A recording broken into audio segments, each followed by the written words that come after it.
வார்த்தைக்கு நாம் செல்வோம். இந்த காலை வேளையிலே எல்லாரும் மத்தேயு எழுதின சுவிசேஷம் 7ஆம் அதிகாரத்துக்கு திருப்போம். இந்த வசனத்தை வாசிக்கிறதுக்கு முன்பதாக ஏற்கனவே நாம் என்ன போதித்து வருகிறோம் என்பதை குறித்து துரிதமாய் நான் சொல்ல விரும்புகிறேன். ஜெபத்தை குறித்து போதித்து வருகிறோம். முதலாவது நாம் ஏன் ஜெபிக்க வேண்டும் என்பதை குறித்து போதித்தேன். கர்த்தருக்கு தான் எல்லாம் தெரியுமே, நான் என்ன சொல்லிட போறேன்? அவருக்கு எல்லா வல்லமும் இருக்கு. அவர் பேசாம அவர் செய்ய வேண்டியதை செய்ய வேண்டியதுதான். அவருக்குன்னு சித்தம் இருக்கு, நோக்கம் இருக்கு, அவருக்கு விருப்பம் இருக்கு. அதன்படிதான் செய்ய போறார். நான் கேட்கிறபடியா செய்ய போறார். அவர் நினைச்சதுதான் செய்ய போறார். ஆகவே நான் அவருக்கு சொல்லி என்ன பிரயோஜனம்? அவர் நினைச்சதை அவர் செஞ்சுட்டு போட்டுமே அப்படின்னு அநேகர் கேட்கிறார்கள். நான் ஏன் ஜெபிக்க வேண்டும் என்று கேட்கிறார்கள். அதுக்கு பதில் அளித்து பல வாரங்கள் பிரசங்கம் பண்ணினேன். அதன் பிறகு ஜெபத்திலே எப்படிப்பட்ட வார்த்தைகளை நான் பயன்படுத்த வேண்டும் என்பதை குறித்து போதித்து வந்தேன். இப்பொழுது இதன் 3வது பகுதிக்கு வந்திருக்கிறோம். இங்கே ஜெபத்துக்கு பதிலை பெற்றுக் கொள்ளுகிற அளவுக்கு எப்படி ஜெபிப்பது, எப்போ ஜெபித்தாலும் ஜெபிக்கிற எல்லா ஜெபத்துக்கும் நிச்சயமாய் பதிலை பெற்றுக் கொள்ளுகிற அளவுக்கு எப்படி ஜெபிப்பது, பதிலை பெற்றுக் கொள்ளுகிற ஜெபம், பதிலை பெற்றுக் கொள்ளுகிற ஜெபத்திற்கான வழிமுறைகள் என்பதை குறித்து நான் போதித்து வருகிறேன். ஜெபிக்கும் போதெல்லாம் கர்த்தர் கேட்கிறாரா? ஜெபிக்கிற ஜெபத்துக்கெல்லாம் பதிலை பெற முடியுமா? அல்லது ஜெபித்து பார்க்கலாம், சிலது கொடுப்பார், சிலது கொடுக்க மாட்டார்னு சிலர் சொல்றாங்களா? அதுதான் உண்மையா? வேதம் என்ன போதிக்கிறது? நிச்சயமாய் தேவன் நம்முடைய ஜெபத்தை கேட்கிறார், ஜெபத்துக்கு மறு உத்தரவு அளிக்கிறார். நாம் ஜெபிக்கும் போதெல்லாம் கேட்கும் போதெல்லாம் பெற்றுக்கொள்ளலாம் என்று வேதவசனம் திட்டவட்டமாய் போதிக்கிறது என்பதை எடுத்து காண்பிக்கும்படியாக சில காரியங்களை சொல்லி வருகிறேன். பதிலை பெற்றுக்கொள்ளக்கூடிய ஜெபத்தை எப்படி செய்வது என்கிற சில வழிமுறைகளை எடுத்து கூறி வருகிறேன். அதுல முதலாவது காரியம் என்ன சொன்னேன்? ஜெபத்தை செய்யறதுக்கு முன்பதாக நாம் விசுவாசத்தில் அதிகம் வளர வேணும். சும்மா ஏதோ கெஞ்சி மன்றாடி இப்படியே அழுது புலம்பி என்னத்தையோ கர்த்தரிடத்தில் சாதித்தரலாம் நினைக்க கூடாது. முதல்ல நாம் சில காரியங்களை சரியாய் அறிந்து கொள்ள வேண்டும், அதில் ஆழமாய் செல்ல வேணும். அது என்னன்னா, முதல் காரியம் என்னன்னா, நம்முடைய ஜெபங்களுக்கு கர்த்தர் பதில் கொடுக்க விரும்புகிறார் என்கிற ஆழமான நிச்சயத்தை நாம் உள்ளத்திலே வளர்த்துக் கொள்ள வேண்டும். விசுவாசிக்கு அது வளர, அந்த நிச்சயம் உள்ள வளரலன்னா என்ன ஜெபம் பண்ணாலும் அது கனி தருகிற ஒன்றா இருக்காது. அப்படிப்பட்டவர்கள் தான் ஜெபம் பண்ணிட்டு அவங்க ஒரு புது வியாக்கியானம் தர்றது ஜெபத்துக்கு. சில நேரத்துல கர்த்தர் தர்றார், சில நேரத்துல கர்த்தர் தர்றது இல்லைன்னு. ஜெபத்தை செய்வதற்கு முன்பதாகவே ஒரு ஆழமான நிச்சயம் உள்ளத்துல உண்டாக வேணும். நான் கேட்கும் போது கர்த்தர் எனக்கு தர விரும்புகிறார், கர்த்தர் எனக்கு செய்ய விரும்புகிறார். நான் நினைக்கிறதுக்கும் கேட்கறதுக்கும் மிகவும் அதிகமாய் செய்ய விரும்புகிறார். செய்வதில் அவருக்கு தான் மகிமை. செய்யாம போனா அவருக்கு தான், அவருடைய புகழுக்கு தான் நஷ்டம். ஆகவே அவர் செய்ய வேணும் என்று நான் விரும்புகிறதை காட்டிலும் அவர் செய்ய வேணும்னா அவர் தீவிரமா இருக்கிறார். நீங்க கேட்கிற எல்லா விண்ணப்பத்திற்கும் பதிலை தர வேண்டும், உங்களை வெற்றிகரமாய் வாழ வைக்க வேண்டும் என்று சொல்லி நீங்க விரும்புகிறதை காட்டிலும் 1000 மடங்கு அதிகமாய் அவர் விரும்புகிறார். இதை உள்ளங்கள் என்னைக்கு புரிந்து கொள்கிறதோ அன்னைக்குதான் ஜெபம் வெற்றிகரமாய் அமையும். ஆகவே முதல் காரியம் என்ன? ஜெபத்தை கேட்டு எனக்கு பதிலளிக்க விரும்புகிறார் தேவன் என்பதை ஆழமாய் நிச்சயமாய் நம்புவது. 2வது போன வாரத்தில் போதித்தேன். அது என்னவென்றால், உங்களுக்கு என்ன தேவை, தேவனிடத்திலிருந்து எதை பெற விரும்புகிறீர்கள் என்பதை வேத வசனத்தின் அடிப்படையிலே தீர்மானித்துக் கொள்ளுங்கள். உங்களுக்கு என்ன வேண்டும், என்ன கேட்க போகிறீர்கள், எதை பெற்றுக்கொள்ள விரும்புகிறீர்கள் என்பதை வேத வசனத்தின் அடிப்படையிலிருந்து தீர்மானித்துக் கொள்ளுங்கள். நான் இன்றைக்கு கேட்கிறேன், ஒரு சின்ன பேப்பரை கொடுத்து உங்களுக்கு என்ன வேணும்னு கொஞ்சம் எழுதி கொடுங்கன்னு சொன்னா நிச்சயமா எழுதி தர முடியுமா? நீங்க எப்படி எழுதிங்க? சிலர் நினைப்பாங்க, சிலர் சொல்லுவாங்க என்ன வேணும் யோசித்து சொல்லிடுறேன். அப்படி அல்ல.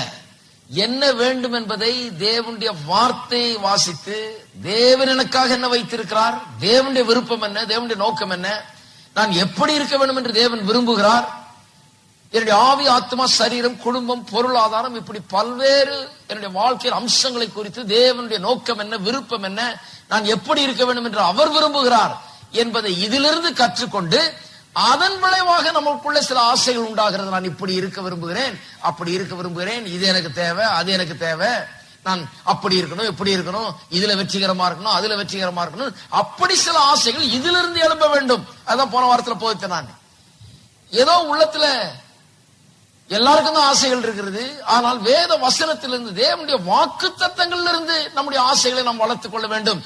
தேவன் இப்படி வாக்கு பண்ணி இருக்கிறாரே, இதை என்னுடைய வாழ்க்கையில நான் பார்க்க வேண்டுமே, காண வேண்டுமே என்கிற அப்படிப்பட்ட ஆசைகளை வளர்த்துக் கொண்டு அதன் நிமித்தமாக எனக்கு இது தேவை அது தேவைன்னு என்ன தேவை என்கிறதை தீர்மானிக்க வேண்டும். தேவனிடத்திலிருந்து எதை பெற்றுக்கொள்ள விரும்புகிறோம் என்பதை தீர்மானிக்க வேண்டும் என்று நான் சொன்னேன். தீர்மானித்து அதை 4 விதமாய் நான் விளக்கினேன் போன வாரத்திலே. சுருக்கமா சொல்லுகிறேன். 1, தேவன் நமக்காக ஏற்கனவே எல்லாவற்றையும் செய்து முடித்து விட்டார். 2வது, என்ன செய்து வைத்திருக்கிறார், நமக்காக என்ன வைத்திருக்கிறார் என்பதை வேத வசனம் இங்கே நமக்கு சொல்லுகிறது. எல்லாம் செஞ்சு முடிச்சிட்டாரு, என்ன செஞ்சு முடிச்சாருன்னு வேதம் சொல்லுது. 3வது, இங்க என்ன சொல்லி இருக்குதோ, அவருடைய வாக்குத்தத்தங்கள் என்ன சொல்லுகிறதோ, நமக்கு என்ன கொடுக்கப்பட்டிருக்கிறது என்பது குறித்து அவருடைய வாக்குத்தத்தங்கள் என்ன சொல்லுகிறதோ அதை நம்முடைய இருதயத்திலே நாம் வைக்க வேண்டும். ஆழமாய் அதை பதிக்க வேண்டும். Get it firmly fixed. 4வது, பிசாசானவன் இது இப்படி இல்ல அப்படின்னு சொல்லும் போது இந்த இருதயத்துல வைத்த வார்த்தையை வைத்தே வாயில பேசி அவனை விரட்ட வேண்டும். இருக்கீங்களா? இப்பொழுது 3வது படிக்கு செல்வோம்.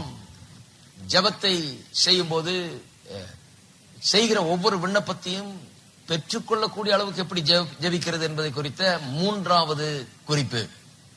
3வது, உங்களுக்கு என்னத்தை பெற்றுக்கொள்ள விரும்புகிறீர்கள், தேவனிடத்திலிருந்து எதை பெற்றுக்கொள்ள விரும்புகிறீர்கள் என்பதை விண்ணப்பம் பண்ணி கேளுங்கள். தேவனிடத்தில் கேளுங்கள். கேட்டுவிட்டு அதை பெற்றுக்கொள்வோம் என்று விசுவாசியுங்கள். அது உங்களுடையது என்று விசுவாசியுங்கள். அதுதான் கரெக்ட். என்ன கேட்க விரும்புகிறீர்களோ, இப்படி சொல்றேன், எதை பெற்றுக்கொள்ள விரும்புகிறீர்களோ அதை கேளுங்கள் ஜெபத்திலே. கேட்டுவிட்டு அதை பெற்றுக் கொண்டோம் என்று விசுவாசியுங்கள். அது என்னுடையது என்று விசுவாசியுங்கள். அப்பொழுது அது உங்களுடையதாகும். இதுதான் 3வது படி. ஷுவரா ஜெபத்துல பதில பெற வேணுமா, நிச்சயமாய் நீங்கள் விண்ணப்பித்து கேட்டுக்கொள்கிற காரியங்களை பெற்றுக்கொள்ள வேணுமா, என்ன பண்ண வேணும்? முதல்ல என்ன வேணும் தீர்மானிக்கணும் வேத வசனத்தின் அடிப்படையில். அப்புறம் அதை கேட்கணும். கேட்டுட்டு பிறகு என்ன பண்ணணும்? அது என்னுடையது என்பதை நான் விசுவாசிக்க வேண்டும். அதை பெற்றுக்கொண்டேன், அது என்னுடையது என்பதை விசுவாசித்தால் அது நம்முடையதாகும். இதை கொஞ்சம் விளக்கி இன்றைக்கு சொல்ல விரும்புகிறேன். திருப்பவும் மத்தேயு எழுதின சுவிசேஷம் 7ஆம் அதிகாரம். கேட்கிறதை பற்றி முதல்ல சொல்லுகிறேன், அப்பொழுது பிறகு விசுவாசிக்கிறதை பற்றி சொல்லுகிறேன். மத்தேயு 7:7-8, கேளுங்கள் அப்பொழுது உங்களுக்கு கொடுக்கப்படும், தேடுங்கள் அப்பொழுது கண்டடைவீர்கள், தட்டுங்கள் அப்பொழுது திறக்கப்படும், உங்களுக்கு திறக்கப்படும். ஏனென்றால் கேட்கிறவன் எவனும் பெற்றுக்கொள்கிறான், தேடுகிறவன் எவனும் பெற்றுக்கொள்கிறான், தேடுகிறவன் கண்டடைகிறான், தட்டுகிறவனுக்கு திறக்கப்படும். இங்கே இதை வாசிக்கிற விதத்திலேயே அல்லது இங்கே சொல்லப்பட்டிருக்கிற விதத்தை கவனித்தாலே போதும். கேட்கிற எவனு பெற்றுக்கொள்கிறான் என்று சொல்லி இருக்கிறது. ஆகவே 100% answers to prayer. கேட்கும் போதெல்லாம் கேட்கிற எல்லாவற்றையும் பெற்றுக்கொள்ளக்கூடிய விதத்தில் ஜெபிக்க முடியும் என்பதை இங்கே சொல்லி இருக்கிறது. ஆனால் உலகத்தில் பார்த்தீர்கள் என்றால் கேட்கிற எல்லாவற்றையும் பெற்றுக்கொள்ளுகிற அளவுக்கு ஜனங்கள் ஜெபிப்பது கிடையாது. கேட்கிறவன் எவனும் பெற்றுக்கொள்கிறான் என்று சொல்லும் போது சரியான விதத்தில் ஜெபிக்க முடியும். அந்த சரியான விதத்தில் ஜெபித்தால் நிச்சயமா என்ன கேட்கிறோமோ அதை பெற்றுக்கொள்ள முடியும் என்கிறது அங்கே உள்ளே அங்கே பதிந்து கிடக்கிறது. கேட்கிற எவனும் பெற்றுக்கொள்ளக்கூடிய ஒரு ஜெபம் ஒன்று இருக்கிறது. எத்தனை பேர் கேட்டாலும், யார் கேட்டாலும், என்ன கேட்டாலும் பெற்றுக்கொள்ளக்கூடிய ஒரு ஜெபம் என்று ஒன்று இருக்கிறது. அது இன்றைக்கு விசுவாசிகள் மத்தியில காணப்படுகிற தவறான எண்ணத்துக்கு மிகவும் மாறானதா இருக்கிறது. விசுவாசிகள் என்ன நினைக்கிறாங்க? கேட்கிற எவனும் பெற்றுக்கொள்ளுகிறான்ங்கிறது அநேகர் விசுவாசிக்கிறது கிடையாது. எதை கேட்டாலும் அது கிடைக்கும் என்கிறது விசுவாசிக்கிறது கிடையாது. அதெல்லாம் என்னன்னே தெரியாது அநேகருக்கு. நான் சொல்லுகிறேன், கேட்கிற எவனும் பெற்றுக்கொள்ளுகிறான், தேடுகிறவன் எவனும் கண்டடைகிறான். அப்படிதான் வாசிக்கணும். அதை தட்டுகிறவன் எவனுக்கும் திறக்கப்படும். அப்ப 100% ஒவ்வொரு இடத்தையும் அங்க 100% எழுதி வச்சா சரியா இருக்கும். கேட்கும் போதெல்லாம் கிடைக்கிறது, தட்டும் போதெல்லாம் திறக்கப்படுகிறது, தேடும் போதெல்லாம் கண்டடைகிறீர்கள். இப்படி 100% 100% பதிலை பெறக்கூடிய ஜெபத்தை நாம் செய்ய முடியும் என்று வேத வசனம் நமக்கு போதிக்கிறது. அப்ப இதிலேயே என்ன அடங்கி இருக்கிறது என்றால் சொன்னால், ஜெபத்தை சரியான விதத்தில் நாம் செய்தால், செய்ய வேண்டிய விதத்திலே நாம் ஜெபத்தை செய்தால் நாம் பெற்றுக்கொள்ள வேண்டியதை நிச்சயமாய் பெற்றுக்கொள்ள முடியும். பிரச்சனை என்ன என்று சொன்னா, செய்யறதுக்கு சில முறைகளை கர்த்தர் வைத்திருக்கிறார், வழிமுறைகளை கர்த்தர் வைத்திருக்கிறார். ஜெபம்னா இதை இப்படிதான் செய்யணும்னு வைத்திருக்கிறார். அப்படி செய்தால்தான் அதை பெற்றுக்கொள்ள முடியும். எப்படி அன்னைக்கு சொன்ன இல்லையா, பேங்க்குக்கு போய் செக் எழுதுறீங்க.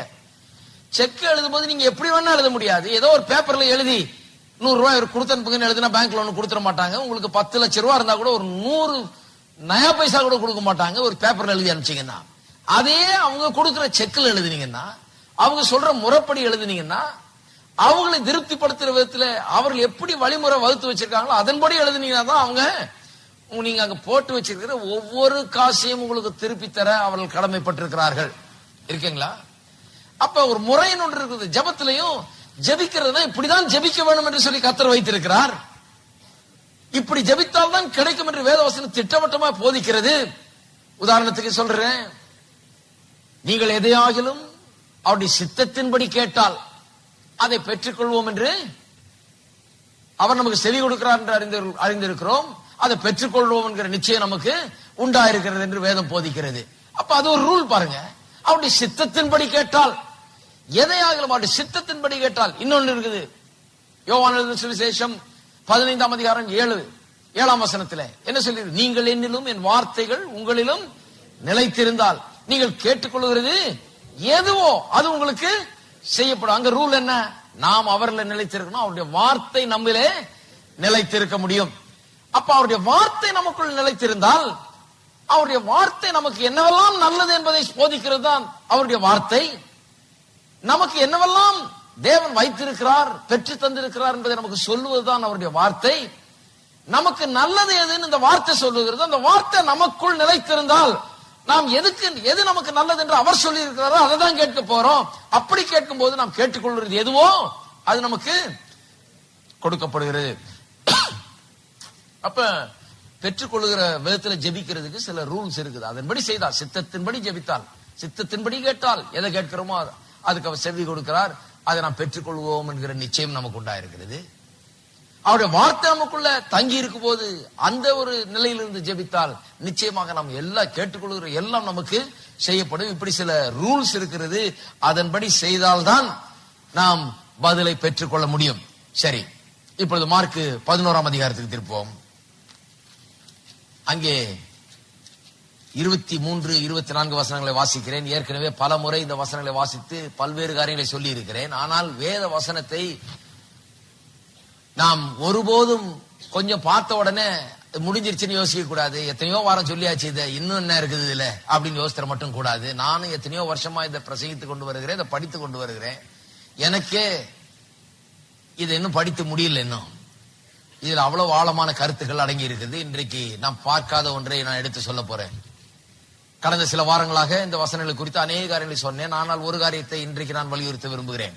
எவனாகிலும் இந்த மலையை பார்த்து நீ பெயர்ந்து சமுத்திரத்திலே தள்ளுண்டு போ என்று சொல்லி தான் சொன்னபடியே நடக்கும் என்று தன் இருதயத்தில் சந்தேகப்படாமல் விசுவாசித்தால் அவன் சொன்னபடியே ஆகும் என்று மெய்யாகவே உங்களுக்கு சொல்லுகிறேன். ஆதலால் நீங்கள் ஜெபம் பண்ணும்போது எவைகளை கேட்டுக்கொள்வீர்களோ அவைகளை பெற்றுக் கொள்வோம் என்று விசுவாசிகள், அப்பொழுது அவைகள் உங்களுக்கு உண்டாகும் என்று சொல்லுகிறேன். பாருங்க, இயேசு சொல்லுகிறார், மலையை பார்த்து பெயர்ந்து சமுத்திரத்தில் தள்ளுண்டு போ என்று சொல்லி இருதயத்தில் சந்தேகப்படாமல் விசுவாசித்தால் அவன் சொன்னபடியே ஆகும்னு சொல்லுகிறார். சொல்லிட்டு உடனே அதை ஜெபத்தோட கனெக்ட் பண்றாரு. இதெல்லாம் நம்ம ஏற்கனவே பார்த்திருக்கிறோம். ஆதலால் இது இப்படி இருக்கிறதுனால இதன் அடிப்படையில் நான் சொல்லுகிறேன் சொல்லுகிறார். ஆதலால் நீங்கள் ஜெபம் பண்ணும்போது, அப்ப ஜெபம் பண்ணும் போதும் இப்படி பிரச்சனையை பார்த்து அந்த பிரச்சனையில நீங்கள் என்ன பதிலை காண விரும்புகிறீர்கள் என்பதை நீங்கள் பேசுவதுதான் ஜெபம். பிரச்சனை பேசுறது ஜெபம் இல்ல.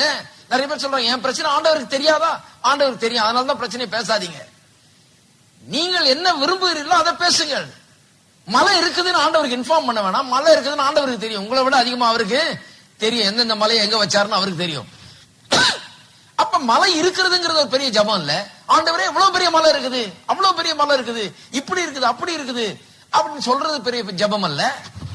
அந்த மலைக்கு என்ன ஆக வேண்டும், அந்த மலை எங்க போய் விழ வேண்டும், அந்த மலை எங்க போய் தொலைந்து போக வேண்டும், அந்த மலைக்கு என்ன நடக்க வேண்டும் என்பதை சொல்வதுதான் ஜெபம். இருக்கீங்களா? இது இன்னொரு ரூல் பாருங்க. இப்படி பல ரூல்கள் இருக்குது. நிறைய பேர் தப்பு தப்பா ஜெபம் பண்ணிட்டு ஆண்டவர் பாருங்க அவர் நினைச்சா கொடுக்கறாருங்க, அவர் நினைச்சா சில நேரத்துல தர்றது இல்லைங்க, அவர் எப்ப கொடுப்பாரு நம்ம சொல்ல முடியாதுங்க. இவங்க வியாக்கியானம் அப்படி ஒண்ணும் சொல்லி இல்லையே, வேதத்துல எங்க சொல்லி கிடையாது. அவர் எப்ப கொடுப்பாருன்னு நம்ம சொல்ல முடியாதுன்னு சொல்லி, நீ கேட்கிறபடி கேட்டா நிச்சயமா தருவேன்றாரு. நீங்க மலையை பற்றி எல்லாம் வர்ணிச்சு டீட்டெயில் எல்லாம் கொடுத்து இந்த மலை இவ்வளவு நீளம், இவ்வளவு உயரம், இவ்வளவு அகலம், இப்படி இருக்குது ஆண்டவரே, அப்படி இருக்குது ஆண்டவரே, இவ்வளத்தையும் ஜெபம் பண்ணிட்டு ஆண்டவர் அந்த மலையை பற்றி ஒண்ணும் செய்யல, அந்த மலை ஒண்ணும் ஆகல அப்படின்னு சொன்னீங்கன்னா நான் சொல்லுகிறேன் தப்பான ஜெபத்தை பண்ணிட்டு இருக்கீங்க. ரூலை ஃபாலோ பண்ணல. ரூலை ஃபாலோ பண்ணாதான் அந்த பிரேயருக்கு ரிசல்ட் இருக்கும், அந்த பிரேயருக்கு பதில் உண்டாகும். அந்த ரூல் என்ன இங்க சொல்லப்பட்டிருக்கிறது? அந்த பிரச்சனை, மலைனா பிரச்சனை, அந்த உங்கள் பிரச்சனைக்கு என்ன ஆக வேண்டும், அது எங்க போய் தொலைய வேண்டும், அதுக்கு என்ன சம்பவிக்க வேண்டும், என்ன மாற்றம் ஏற்பட வேண்டும், எந்த பதிலை நீங்கள் காண விரும்புகிறீர்கள், அதைத்தான் பேச வேண்டும். அதுதான் ஜெபம். ஆதலால் நீங்கள் ஜெபம் பண்ணும் போது இங்க கவனிங்க, எவைகளை கேட்டுக்கொள்வீர்களோ அவைகளை பெற்றுக் கொள்வோம் என்று விசுவாசியுங்கள். தமிழ்ல பாருங்க, அவ்வளவு சரியா வரல, இதை கொஞ்சம் விளக்க போகிறேன். எவைகளை கேட்டுக்கொள்வீர்களோ, அப்ப ஜெபத்துல கேட்டுக்கொள்கிறோம் இல்லைங்களா? ஜெபத்துல என்ன பண்ணுகிறோம்? கேட்டுக்கொள்கிறோம். நினைத்துக் கொள்ளல, கேட்டுக்கொள்கிறோம். ஜெபம்னு சொன்னாலே வாயை திறந்து நம்முடைய வாயினாலே வார்த்தைகளை உச்சரிக்கிறோம்.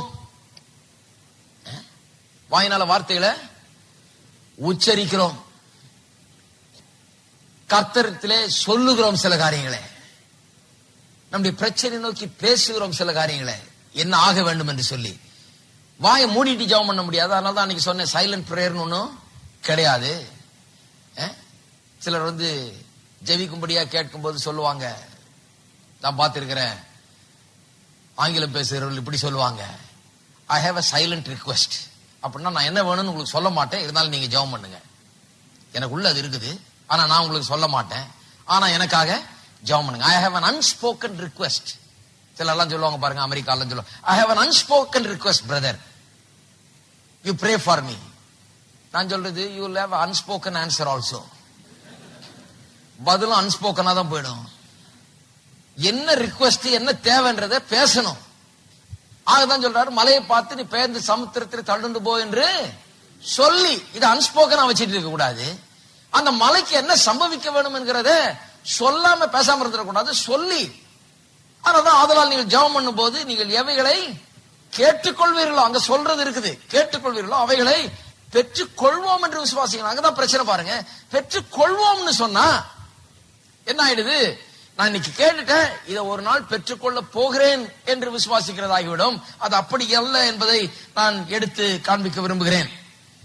ஆங்கில வேதாந்தத்திலே ஒரு அட்வான்டேஜ் இருக்கு, என்னன்னா பல மொழிபெயர்ப்புகள் இருக்கிறது. வேத வசனத்தை கொஞ்சம் சரியா புரிஞ்சுக்கணும்னா சிம்பிளஸ்ட் பைபிள் ஸ்டடி மெத்தட் என்னன்னா, உடனே இன்னொரு டிரான்ஸ்லேஷனை பார்க்கலாம். அதனால ஆங்கிலம் கொஞ்சம் தெரிஞ்சு வச்சுக்கிறது நல்லது. நம்ம ஊர்ல ஒரேடியா சொல்லுவாங்க ஆங்கிலமே தேவையில்லைன்னு, கொஞ்சம் தெரியுது நல்லது. இப்ப கொஞ்சம் படிச்சாது புரிஞ்சுக்கலாம் சில காரியங்களை. நிறைய மொழிபெயர்ப்புகள் இருக்குது பாருங்க. அதுவும் இன்னைக்கு இன்டர்நெட்லாம் இருக்கிறவங்களுக்கு ஒரு பிரச்சனை இல்லை. நீங்க ஒரு போய் இன்னொரு டிரான்ஸ்லேஷன் இன்னைக்கு விலை கொடுத்து கூட வாங்க வேண்டியது இல்லை. கம்ப்யூட்டர் இருந்து கம்ப்யூட்டர் உபயோகப்படுத்தக்கூடிய வாய்ப்பு உங்களுக்கு இருக்குமானால் இன்டர்நெட் சைட்ஸ் இருக்குது, அங்க போனீங்கன்னா எல்லா டிரான்ஸ்லேஷனும் அங்க ஃப்ரீயா இருக்குது. எது வேணா எடுத்து வாசிக்கலாம். எந்த டிரான்ஸ்லேஷன் வேணா ஃபிங்கர் டிப்ல எடுத்து வாசிக்கலாம். அப்படிதான் நான் வாசிக்கிறேன்.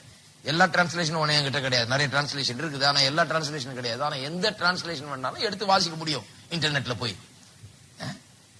crossway.com என்கிற ஒரு சைட் இருக்குது. அதெல்லாம் போனீங்கன்னா எத்தனை டிரான்ஸ்லேஷன் அத்தனை லிஸ்ட் பண்றாங்க. கிளிக் பண்ண வேண்டியதான், எந்த வசனம் வேணும் கிளிக் பண்ணீங்கன்னா டக்குன்னு வரும், அவ்வளவுதான், வாசிட்டு போக வேண்டியதான். இவ்வளவு இப்போ யாரும் உங்களை தடுக்கவே முடியாது அறிவு வர்றது. இருக்கீங்களா? முன்னதான் பிரசங்கியார் சொன்னதை நம்பிக்கிட்டு இருக்கணும். இப்ப நீங்களே போய் செக் பண்ணி பார்த்து கொள்ளலாம். அப்ப அப்படி பார்க்கும்போது என்ன ஆகுது? சில மொழிபெயர்ப்புல வாசிக்கிற பாருங்க, இங்க சொல்லி இருக்குது இல்லையா, வேத வசனத்தில் தமிழ் வேதத்தில் இப்படி சொல்லி இருக்குது, பெற்றுக் கொள்வோம் என்று விசுவாசிங்கள். ஆங்கிலத்துல கிங் ஜேம்ஸ்ல அவர் குழப்புற ஜேம்ஸ் சில நேரத்துல அவர் என்ன பண்ண, அவங்க என்ன பண்ணிட்டாங்க, believe that you receive them. அட பிலீவ் தட் யூ ரிசீவ்ட் themனு சொல்லுங்க, இல்ல believe that you will receive themனு சொல்லுங்க. இது என்ன believe that you receive them, ரெண்டு கட்டானா இருக்குது பாருங்க. இதெல்லாம் தீர்க்கிறதுக்கு, இதை சரியா புரிந்து கொள்வதற்கு சில மொழிபெயர்ப்புல வாசித்தாலே போது. நான் சில மொழிபெயர்ப்புல வாசிக்கிறேன் பாருங்க. NAS, அதாவது நியூ அமெரிக்கன் ஸ்டாண்டர்ட் வெர்ஷன் என்கிற மொழிபெயர்ப்புல ஆங்கிலத்தில் இப்படி சொல்லுது. ஆங்கிலத்தில் சொல்லி தமிழ்ல சொல்லுகிறேன். தமிழ்ல எப்படி வருது? நீங்கள் எவைகளை கேட்டுக்கொள்வீர்களோ அவைகளை பெற்றுக் கொள்வோம் என்று விசுவாசிகள் இல்லையா? அப்ப ஃபியூச்சர்ல கிடைக்கும் என்று விசுவாசிகள் சொல்ற மாதிரி இருக்குது. இங்க பாருங்க, நியூ அமெரிக்கன் ஸ்டாண்டர்ட் வெர்ஷன் சொல்லுகிறது, all things for which you pray and ask, believe that you have received them and they shall be granted to you. நீங்கள் ஜெபத்தில் எவைகள் எல்லாம் கேட்டுக்கொள்வீர்களோ அவைகளை பெற்றுக் கொண்டோம் என்று விசுவாசியுங்கள், அப்பொழுது அவைகள் உங்களுக்கு கொடுக்கப்படும். பெற்றுக் கொண்டோம் என்று விசுவாசியுங்கள், அப்பொழுது அவைகள் உங்களுக்கு. இது புதிரா இருக்கு நிறைய பேருக்கு. எப்படியா பெற்றுக் கொண்டோம்னா அப்புறம் எப்படி அப்புறம் வர்றேன்றது? பெற்றுக்கொண்டோம்னா ஏற்கனவே பெற்றுக்கொண்டாச்சு, அப்புறம் எப்படி வந்து கிடைக்க போகிறது? இது என்ன பெற்றுக்கொண்டோம் என்று விசுவாசிங்கள் அப்பொழுது உங்களுக்கு கொடுக்கப்படும் சொல்லியிருக்கேன். அதை எக்ஸ்பிளைன் பண்றேன், கவனிங்க ஏன் அப்படி சொல்லியிருக்கிறேன். நியூ அமெரிக்கன் ஸ்டாண்டர்ட் வெர்ஷன்லயே அப்டேட்டட் வெர்ஷன் ஒன்று இருக்கு, அதுக்கு பேரு NAU. நியூ அமெரிக்கன் ஸ்டாண்டர்ட்ல NAU இருக்கு, அப்டேட்டட் வெர்ஷன். அது சொல்லுது இன்னும் கொஞ்சம் சமீபத்துல சில காரியங்களை மாற்றி இருக்காங்க, அதுல அர்த்தம் புரிய சில காரியங்களை மாத்தி டிரான்ஸ்லேட் பண்றாங்க. பாருங்க, all things for which you pray and ask, believe that you have received them and they will be granted to you. அங்கேயும் அப்படிதான் சொல்லி, believe that you have received them. ஏற்கனவே பெற்றுக்கொண்டோம் என்று விசுவாசிங்கள், அப்பொழுது அவைகளை பெற்றுக்கொள்வீர்கள், அவைகள் உங்களுக்கு கொடுக்கப்படும். NIV, நியூ இன்டர்நேஷனல் வெர்ஷன் என்கிற ஒரு பிரபலமான ஒரு ஆங்கில மொழிபெயர்ப்பு, நிறைய பேர் இதை உபயோகப்படுத்துகிறார்கள். அங்கே எப்படி சொல்லியிருக்கிறது, what ever you ask for in prayer, believe that you have received it and it will be yours. ரொம்ப தெளிவா சொல்லியிருக்கு. believe that you, என்னத்தை கேட்கிறீர்களோ ஜெபத்தில் அவைகளை பெற்றுக்கொண்டோம் என்று விசுவாசியுங்கள், அவைகள் உங்களுடையதாகும். it will be yours. பெற்றுக்கொண்டோம் என்று விசுவாசித்தா பிற்பாடு அவைகள் உங்களுடையதாக ஆகிவிடுகிறதாம். RSV, ரிவைஸ் ஸ்டாண்டர்ட் வெர்ஷன் என்கிற இன்னொரு மொழிபெயர்ப்பு இப்படி சொல்கிறது, what ever you ask in prayer, believe that you received it, you have received it and it will be yours. அதே மாதிரி தான் மொழிபெயர்க்கிறாங்க. நீங்கள் ஜெபத்தில் எவைகளை வேண்டி கேட்டுக்கொள்கிறீர்களோ அவைகளை பெற்றுக்கொண்டோம் என்று விசுவாசியுங்கள், அவைகள் உங்களுடையதாகும். வாசிப்போம், தி லிவிங் பைபிள், இது ரொம்ப இன்ட்ரெஸ்டிங் டிரான்ஸ்லேஷன். அங்கே சொல்லப்பட்டிருக்கிறது, இங்க 24ஆம் வசனத்துல therefore I say unto you வருது ஆங்கிலத்துல, தமிழ்ல வெறும் ஆதலால் வருது. லிவிங் பைபிள் அப்படி சொல்றாரு, listen to me, நான் சொல்றதை கேளுங்கள் சொல்றாராம் இயேசு. நான் சொல்லுவதை கேளுங்கள். you can pray for anything, நீங்கள் எதையும் கேட்கலாம், எதற்காகவும் விண்ணப்பிக்கலாம். இவர் பந்தோபஸ்துக்காரர் இல்ல, இவர் எங்க கட்சியை சேர்ந்தவர் இல்ல. நீங்கள் எதையும் கேட்கலாம். எல்லாம் சொல்லுங்க, எதையும் கேட்கலாம். என் கட்சி இல்லைங்க இவர் யாருன்னே தெரியாது எனக்கு. சொல்றார், நீங்கள் எதையும் கேட்கலாம். you can ask for anything, you can pray for anything and if you believe you have it, it's yours. நீங்கள் எதையும் கேட்கலாம், அது உங்களுடையது என்று நீங்கள் விசுவாசித்தால் அது உங்களுடையது. ஆஹா, இருக்கீங்களா? அதைத்தான் சொல்லிட்டு இருக்கிறோம். அப்ப ஜெபம் பண்ணும் போது இது ஒரு பெரிய ரூல் பாருங்க. எப்படி பெற்றுக்கொள்ள போகிறீர்கள், எப்படி பெற்றுக்கொள்ள, நான் கண்ணீர் விட்டேங்க அதனால பெற்றுக்கொள்ள போறேன்னு கிடையாது. நான் அழுது புலம்பி இருக்கேன் கர்த்தரிடத்துல, என் கண்ணீரை பார்க்கிறாருன்னு கிடையாது. பாருங்க, சில நேரத்துல கண்ணீர் விடுறோம், சில நேரத்துல நம்ம உள்ளத்துல சஞ்சலம் இருக்குது, சில நேரத்துல கொண்டு போய் கர்த்தரிடத்துல எல்லாம் கொட்டுறோம், அதெல்லாம் ஓகே. இருந்தாலும் வெறும் கண்ணீரை வச்சு பதில் இல்ல, கர்த்தர் சில வழிமுறைகளை வைத்திருக்கிறார். வரும்போது என்ன பண்ணுங்கிறாரு, நீ எவைகளை ஜெபத்திலே விண்ணப்பித்து கேட்டுக்கொள்கிறாயோ அவைகளை பெற்றுக்கொண்டோம் என்று விசுவாசி, அப்பொழுது அவைகள் உண்டாகும். எவைகள் உண்டாகும்? எவைகளை பெற்றுக்கொண்டோம் என்று நீ விசுவாசிக்கிறாயோ அவைகள் உங்களுக்கு உண்டாகும். எது உன்னுடையது என்று நீ விசுவாசிக்கிறாயோ அது உன்னுடையதாக மாறும். எது உனக்கு உண்டாயிருக்கிறது என்று விசுவாசிக்கிறாயோ அது உனக்கு உண்டாயிருக்கும். அப்ப ஜெபிக்கும் போதே எப்படி ஜெபிக்க வேணும், எப்ப விசுவாசிக்க வேணும்? ஜெபிக்கும் போது. when you pray, believe that you receive them. எப்ப விசுவாசிக்க வேணும்? கிடைச்ச பிறகு நான் விசுவாசிக்கிறேன்றது விசுவாசமே கிடையாது. ஜெபிக்கும் போது விசுவாசிக்க வேணும். என்ன விசுவாசிக்க வேணும்? நான் ஜெபித்து கேட்கிற இந்த காரியங்கள் யாருடையது? என்னுடையது என்று விசுவாசிக்க வேண்டும். இங்கதான் பிரச்சனை வருது. இப்ப இங்க என்ன பிரச்சனைனா, எப்படியா நான் ஜபிச்சு இப்பதான் இல்லன்னு தானே கேட்டுட்டு இருக்கிறேன், அப்புறம் என்னுடையதுன்னு நான் எப்படி விசுவாசிக்க முடியும் என்று அநேகர் கேட்கிறார்கள். பாருங்க, சாத்தான் வந்து இந்த சென்ஸ் நாலேஜ், ஐம்புலன்களின் அறிவுகளை உபயோகப்படுத்தி நம்மை அநேக நேரத்தில் தோற்கடிக்கிறான்.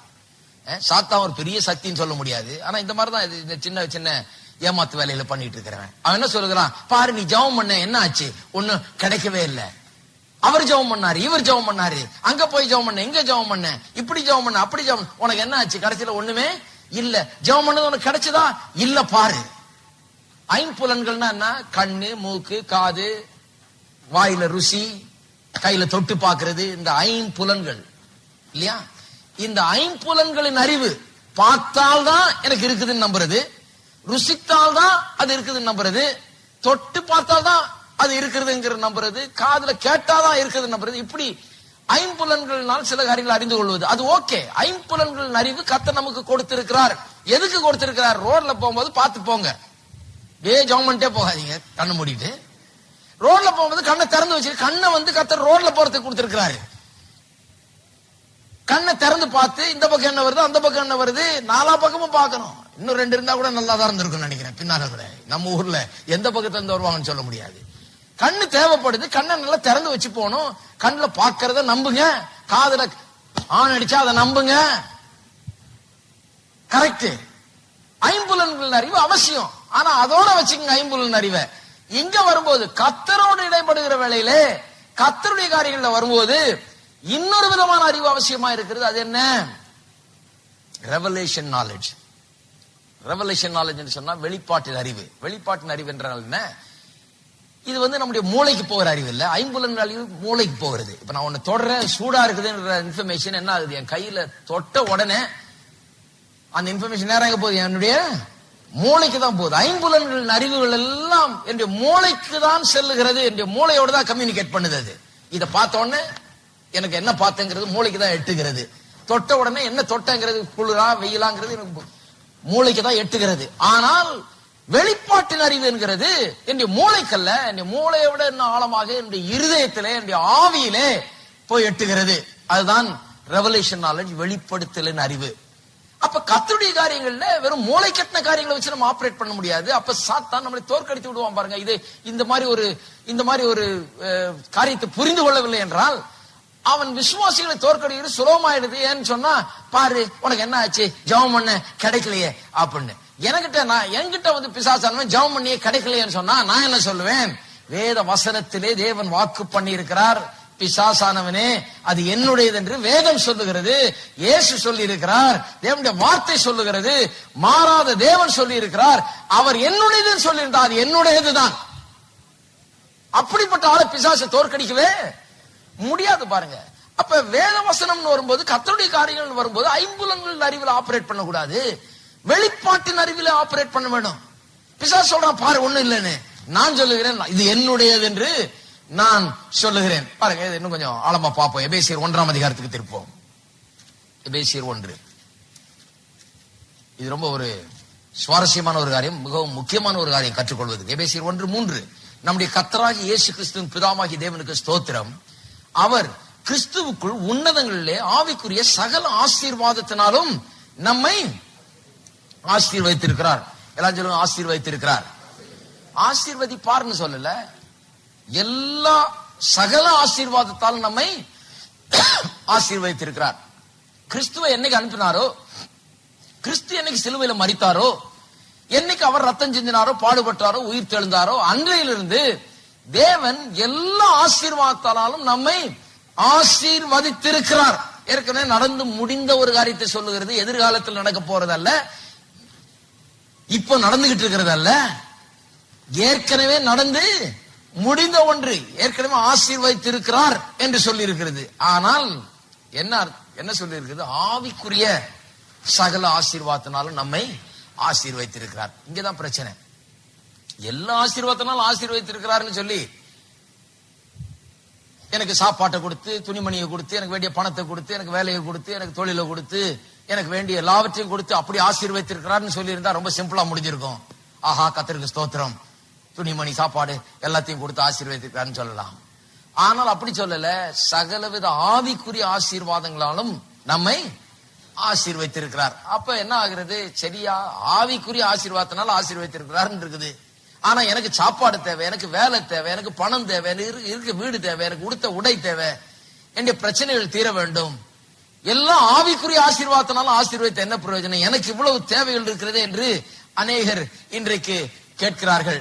அருமையானவர்களே, இதை இன்னும் கொஞ்சம் ஆழமாக கவனிப்போம். எப்படி இப்படி ஆவிக்குரிய விதத்தில் ஆசீர்வதித்திருக்கிறார் சொல்லுகிறது, எப்படி நம்முடைய தேவைகளை சந்திக்க உதவுகிறது என்பதை நான் எடுத்து காண்பிக்க விரும்புகிறேன். ஒன்று கேட்கிறேன், இந்த ஆவிக்குரிய உலகம் சரீர பிரகாரமான உலகம். இப்ப நம்ம இருக்கிற உலகத்துல என்ன மாதிரி உலகம் இது? ஆவிக்குரிய உலகமா இது? இது ஆவிக்குரிய உலகமா? கிடையாது. சரீர பிரகாரமான உலகம். சரீரத்துல வாழுகிறோம். கண்ணு பார்க்குது, காது கேட்குது, கையில தொட்டு பார்க்கக்கூடிய அப்படிப்பட்ட ஒரு சரீர பிரகாரமான நேச்சுரல் வேர்ல்டு அல்லது பிசிக்கல் வேர்ல்டு, இப்படிப்பட்ட ஒரு பூமியிலே நாம் வாழ்ந்து கொண்டு வருகிறோம் இல்லையா? சரி, இந்த இயற்கை பிரகாரமான உலகம், சரீர பிரகாரமான உலகம், பிசிக்கல் வேர்ல்டு, இது எங்கிருந்து வந்தது? கொஞ்சம் லாஜிக்கலா கவனிங்க. எங்கிருந்து வந்தது? எங்கிருந்து வந்ததுன்னு சொன்னா சிலர் சொல்லுவாங்க, இது எங்கேயோ இருந்து வந்ததுயா, ஒண்ணும் இல்லாமையில இருந்து திடீர்னு வந்தது எங்கேயோ பெரிய ஒரு எக்ஸ்ப்ளோஷன் மாதிரி ஆகி திடீர்னு எல்லாம் இப்படி ஆயிடுச்சாக்கும் அப்படிங்கிறாங்க. எங்கேயோ இருந்து வந்ததுன்னு நம்புறீங்கன்னா அப்படிப்பட்ட ஆட்களை பார்த்து பரிதாபம் தான் பட வேண்டியதா இருக்குது. ஏன்னா அவங்க என்ன நம்புறாங்கன்னா, இந்த அழகான வாட்ச், என்னுடைய வாட்ச் இது வேற ஆணி வேற எங்கெங்கயோ கிடந்தது, திடீர்னு ஒரு பூகம்பம் மாதிரி என்னமோ ஒரு வெடிச்சு பெரிய எக்ஸ்ப்ளோஷன் ஆகி செதறி அங்கங்க எல்லாம் பறந்து திடீர்னு ஒரு நாள் எல்லாம் ஒன்னா கூடிக்கிட்டு இந்த மாதிரி அழகா ஒரு வாட்சா மாறிடுச்சு அப்படின்னு சொன்னா எந்த முட்டாளும் நம்ப மாட்டான் பாருங்க. ஆனா நிறைய பேர் நம்புறாங்க. இன்னைக்கு இப்படிதான் உலகம் வந்ததுன்னு நம்புறாங்க. இந்த அழகான வாட்சை பார்த்த உடனே எனக்கு என்ன யோசனை வருது, இதை உண்டாக்குன ஒரு ஆள் இருக்கிறாரு, ரொம்ப அறிவான ஒரு ஆள் இருக்கிறாரு, இதனுடைய மேக்கர் ஒருத்தர் இருக்கிறாரு, அவர் உட்கார்ந்து டிசைன் பண்ணி இதற்காக வேலை செஞ்சு இதனுடைய கருவிகள்லாம் உண்டாக்கப்பட்டு இதெல்லாம் ஒன்று இணைக்கப்பட்டு இதுக்கு திறமையான ஆட்கள் இதுல வேலை செய்து அப்படித்தான் ஒரு வாட்சி உண்டாகிறது ஒழிய இது தானா எங்கேயோ வானத்துல விண்வெளியில வெடித்து செதறி எல்லாம் ஒன்னா கூடி இப்படி ஆயிடுச்சுன்னு சொல்ல முடியாது. அதெல்லாம் நம்ப முடியாது பாருங்க. ஆகவே நான் அதை நம்பல. எல்லாம் எங்க இருந்து வந்தது? இந்த இயற்கை பிரகாரமான உலகம், சரீர பிரகாரமான உலகம் எங்கிருந்து வந்தது? நான் நம்புகிறேன், ஆதியாகமம் 1 சொல்லப்பட்டிருக்கிறபடி தேவன் அதை உண்டாக்கினார். ஆதியிலே தேவன் வானத்தை பூமி உண்டாக்கினார்கள் எழுதி இருக்கிறது. நான் அதை நம்புறேன். தேவன் உண்டாக்கினார். ஏன்னா எங்க இருந்தா தான் ஏதாவது வந்திருக்கணும். சிலர் சொல்றாங்க ஒரு சின்ன புழுவுல இருந்து தான் மனுஷன் உருவானா. சரி, அந்த புழு எங்க இருந்து வந்தது? அதுதான் பதில் காணும். அது எங்க இருந்தோ வந்தது, ஐயோ கடலுக்கு ஆழத்துல இருந்து. அப்ப அந்த கடல் எங்க இருந்து வந்தது? என்னையா அது? என்ன எப்படி கேட்டாலும் அதனுடைய மூலத்துக்கு நாம் செல்ல வேண்டியதா இருக்குது. எது அங்கிருந்து வந்தது, இங்கிருந்து வந்தது, இப்படி வந்தது, அப்படி வந்ததுன்றாங்க. பெரிய எக்ஸ்ப்ளோஷன் ஒண்ணு உண்டாச்சாக்கம், அப்படியே எல்லாம் அடிச்சு செதறி அப்படியே எல்லாம் ஒண்ணு சேர்ந்துச்சா? எங்க இருந்து உண்டாச்சு அந்த எக்ஸ்ப்ளோஷன்? எங்க இருந்து வந்தது? அதுக்கு முன்னால இந்த பார்ட்டிகல்ஸ் எல்லாம் எங்க இருந்தது? இப்படிலாம் கேட்டுட்டே இருந்தா அது பதிலே கிடையாது. ஆகவேதான் நான் ஆதியாகமம் 1 விசுவாசிக்கிறேன். ஏனென்றால் பதில் அதுதான். எல்லாம் எங்கிருந்து வந்தது? தேவனிடத்திலிருந்து வந்தது. ஆதியிலே தேவன் வானத்தையும் பூமியும் உண்டாக்கினார். அதான் பதில். தேவனை விட்டுட்டா பதில் கிடையாது பாருங்க. அப்ப இந்த சரீர பிரகாரமான உலகத்தில் நாம் வாழுகிறோம். இந்த சரீர பிரகாரமான உலகம் எங்கிருந்து வந்தது? தேவனிடத்திலிருந்து வந்தது. மூன்றாவது ஒரு ஸ்டெப்பா சொல்லிட்டு போறேன், இது எழுதிங்க வேணா ஸ்டெப். மூன்றாவது ஸ்டெப் என்ன? இந்த சரீர பிரகாரமான உலகத்தை, பிசிக்கல் வேர்ல்டை உண்டு பண்ணின தேவன் அவர் என்னவா இருக்கிறார் என்று இயேசு சொல்லுகிறார். அவர் ஆவியாய் இருக்கிறாராம். சமாரிய ஸ்திரியை பார்த்து சொல்லுகிறார், தேவன் ஆவியாய் இருக்கிறார். ஆகையால் அவரை தொழுது கொள்கிறவர்கள் ஆவியோடு உண்மையோடு தொழுது கொள்ள வேண்டும் சொல்றாரு. யார் சொல்றது? இயேசு சொல்றார். இயேசு யாரு? ஆதியா யோவான் 1:1 சொல்லுகிறது, ஆதியிலே வார்த்தை இருந்தது, அந்த வார்த்தை தேவனிடத்தில் இருந்தது, அந்த வார்த்தை தேவனாய் இருந்தது. இந்த வார்த்தை யாரு? இயேசு. அப்ப ஆதியிலிருந்தே தேவனோடு கூட இருந்தவர். தேவன் என்னவா இருக்கிறார்னு யாரையாவது கேட்டு தெரிந்து கொள்ளணும்னா முதல்ல இருந்தே அவர் கூட இருக்கிற கேளுங்க. இன்னைக்கு இந்த செமினர்ல இருந்து வந்த ஆளு கேட்காதீங்க. இருக்கீங்களா? அவங்களுக்கு தெரியாது தேவன் என்னவா இருக்கிறார். யார் தேவன்? அவர் எப்படிப்பட்டவர்னா அவர் கூட இருந்தவர் சொல்லுகிறார். அவர் சொல்லுகிறார் தேவன் ஆவியாய் இருக்கிறார். அப்ப நான் சொல்லுகிறேன், இந்த இயற்கை பிரகாரமான பூமி தேவனிடத்திலிருந்து வந்தது. தேவன் அதை உண்டாக்குறார். அந்த தேவன் ஆவியாய் இருக்கிறார். அதுதான் மூணாவது படி. நான்காவது, ஆவிக்குரிய ஆவியாய் இருக்கிற தேவன் இந்த சரீர பிரகாரமான பூமியை உண்டாக்கி இருக்கிறார். ஆவிக்குரிய உலகத்திலிருந்து இந்த சரீர பிரகாரமான உலகம் உண்டானது. ஆகவே நான் சொல்லுகிறேன், நல்ல கவனிங்க, ஆகவே நான் சொல்லுகிறேன், சரீர பிரகாரமான இந்த பூமியை காட்டிலும் ஆவிக்குரிய உலகம் இன்னும் அதிக நிஜமானதா இருக்கிறது. ஏன்னா அதுல இருந்தா எல்லாம் வந்தது. ஆவிக்குரிய உலகத்தை நான் பார்க்கறது இல்லை கண்ணால. தேவனை நான் கண்ணால கண்டதில்லை. ஆவிக்குரிய உலகத்தை நான் பார்க்கல. இந்த உலகத்தை தான் நான் பார்க்கிறேன். ஆனால் ஆவிக்குரிய உலகம் என்று ஒன்று இருக்கிறது என்கிறது அதிக நிச்சயம். இந்த பூமி இருக்கிறது என்கிற எவ்வளவு நிச்சயமோ அதை காட்டிலும் அதிக நிச்சயம் அவர் இருக்கிறார் என்றது, ஆவிக்குரிய உலகம் இருக்கிறது என்று. நான் இங்க நிக்கிறேங்கிறது எவ்வளவு நிச்சயமோ, நான் இதை தொடுகிறேன்றது எவ்வளவு நிச்சயமோ, அதை விட அதிக நிச்சயமாக நம்முடைய தேவன் இந்த இடத்துல இருக்கிறார் என்பது அதிக நிச்சயமா இருக்கிறது.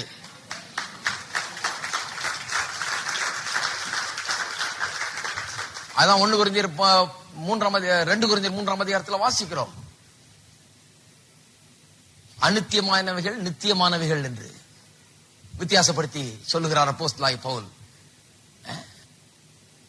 பாருங்கள், ஆவிக்குரிய உலகம் சரீர பிரகாரமான உலகம் இருக்குது. அப்ப ஆவிக்குரிய உலகத்துல தான் சரீர பிரகாரமான உலகம் வந்தது. அப்ப எது பெருசு? ஆவிக்குரிய உலகம் பெருசா, சரீர பிரகாரமான உலகம் பெருசா? ஆவிக்குரிய உலகம் தான் பெருசு. ஏனென்றால் இந்த சரீர பிரகாரமான உலகம் ஆவிக்குரிய உலகத்திலிருந்து உண்டானது. அது மட்டுமல்லாமல் இந்த சரீர பிரகாரமான உலகம் ஆவிக்குரிய உலகத்தால் தான் தாங்கப்படுகிறது. அதனாலதான் இயங்கி கொண்டு வருகிறது. இந்த சரீர பிரகாரமான உலகம் ஆவிக்குரிய உலகத்தை சார்ந்திருக்கிறது, நம்பி இருக்கிறது. ஆகவே இந்த ஆவிக்குரிய உலகம், தேவன் ஆவியா இருக்கிற தேவன் இந்த பூமியை சிருஷ்டித்தார் என்று சொல்லுகிறோம். அவரிடத்தில் தான் எல்லாம் வந்தது. அவர் தான் எல்லாவற்றையும் உண்டாக்கினார். இப்ப முதல்ல திருப்பி சொல்றேன், இந்த உலகம் சரீர பிரகாரமான உலகம். இது எங்கிருந்து வந்தது? தேவனிடத்திலிருந்து வந்தது. அந்த தேவன் எப்படிப்பட்டவர்? ஆவியா இருக்கிறார். நான்காவது, அவர் ஆவியா இருக்கிறபடினாலே, அவர் எல்லாவற்றையும் உண்டாக்குறபடினாலே ஆவிக்குரிய காரியங்கள் சரீர பிரகாரமான காரியங்களை காட்டிலும் மேன்மை வாய்ந்தது. ஏனென்றால் ஆவிக்குரிய காரியங்கள் இருந்தா சரீர பிரகாரமான காரியங்கள் உண்டானது. அது இதை உண்டாக்குனதுனால அதுதான் இதை விட பெருசு. ஐந்தாவது, இதை உண்டாக்கின ஆண்டவர் இதை எப்படி உண்டாக்க வேண்டும் என்கிறதை எண்ணி பார்த்து திட்டமிட்டு அதை குறித்த எண்ணங்களை தனக்குள்ளே வைத்து, என்ன ஷேப்ல இருக்கணும்? பூமி உருண்டையா இருக்குன்றாங்க, ஏன் சதுரமா இல்ல? ஏன் வேற ஏதாவது ஷேப்ல இல்ல? ஏன் என்று சொன்னால் தேவன் இப்படி உண்டாக்க வேண்டும் என்று அவர் திட்டமிட்டு அதை தனக்குள்ளாக அந்த திட்டத்தை வைத்து, அந்த திட்டத்தின்படி, தன்னுடைய எண்ணங்களின்படி, தன்னுடைய ஆலோசனைகளின்படி, தன்னுடைய அனந்த ஞானத்தின்படி எல்லாவற்றையும் உண்டு பண்ணி இருக்கிறார்.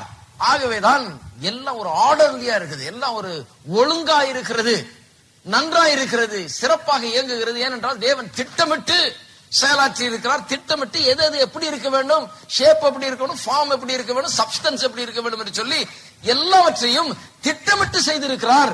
தேவன் தன்னுடைய மனதில் வைத்ததை அப்படியே சிருஷ்டித்திருக்கிறார்.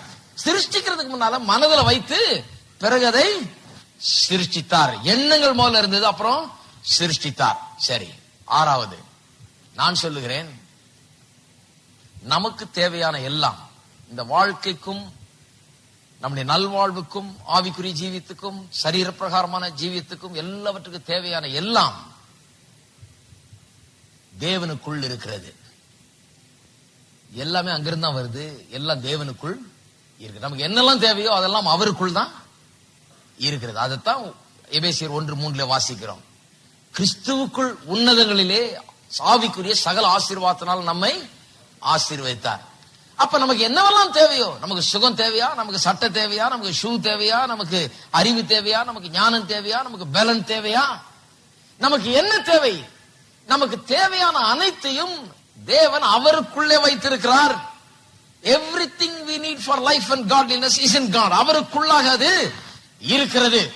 அவரிடத்தில்தான் எல்லாம் உண்டானது, அவரிடத்தில்தான் வானம் பூமி உண்டானது, அவரிடத்தில்தான் நாம் பார்க்கிற அனைத்துமே உண்டானது. இன்றைக்கு கண் பார்க்கிற எல்லாமே பார்க்காத தேவனிடத்திலிருந்து, அவருடைய எண்ணங்களிலிருந்து, அவருடைய உள்ளத்திலிருந்து உண்டானவைகள். நான் சொல்லுகிறேன், நீங்கள் உங்களுடைய வாழ்க்கையில் எதையெல்லாம் விரும்புகிறீர்களோ, கேட்டுக்கொள்கிறீர்களோ, எதையெல்லாம் பெற வேண்டும் என்று விரும்புகிறீர்களோ, எதெல்லாம் இல்லைன்னு சொல்றீர்களோ, அது எல்லாம் இன்றைக்கு அவருக்குள் ஏற்கனவே இருக்கிறது என்று சொல்லுகிறேன்.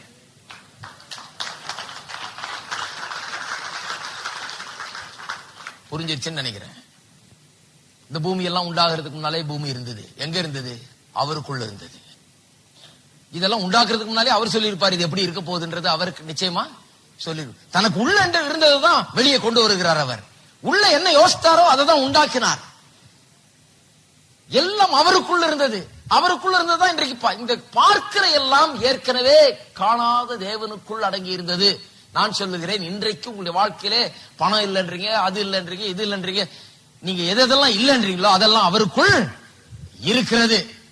அப்ப அவருக்குள் இருக்கிறத நமக்கு எப்படி நாம் கிடைக்க பண்ணுகிறது, நமக்கு எப்படி அது கிடைக்கும், அதுதான் அடுத்தபடி. அடுத்தபடி என்ன?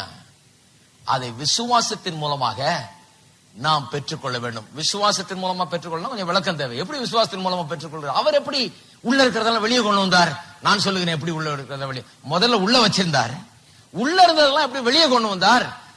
வெளிச்சம் உண்டாக கடவது என்றார், அது உண்டாயிற்று. நான் சொல்லுகிறேன், விசுவாசத்தினால் அதை நாம் பெற்றுக்கொள்ள வேண்டும் என்று சொன்னால் அவர் இல்லாதவளை இருக்கிறவளை போல அழைக்கிற தேவன், அதான் விசுவாசம். அப்பேற்பட்ட தேவன் என்று ஆபிரகாம் அறிந்து கொண்டாராம். விசுவாசத்தை பற்றி அதான் சொல்லி இருக்குது ரோமர் 4ஆம் அதிகாரம் 17ஆம் வசனத்துல.